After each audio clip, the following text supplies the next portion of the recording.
In today's video, I'm going to teach you how to remove the calendar pop-up from a Google Sheets cell. If you've ever found yourself annoyed by the calendar picker showing up every time you click a cell formatted as a date, this tutorial is just for you. Let's transform those cells into plain text so you can enter your data without any interruptions. First, you're going to open your Google Sheets document. If you don't have it already, navigate to sheets.google.com and open an existing document or start a new one. Once you have your sheet open, focus on the cell A1.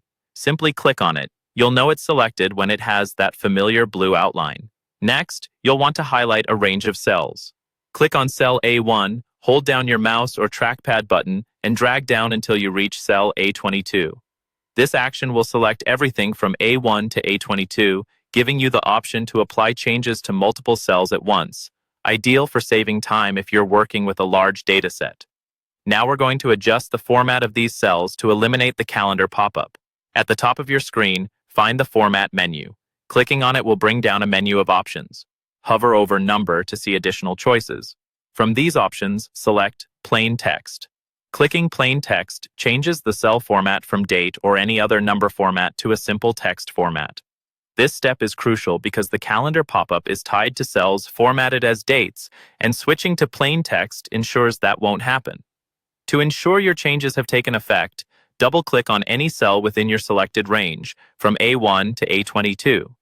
This action should no longer bring up a calendar. Instead, the cell should now be a blank canvas, ready for any text you wish to input.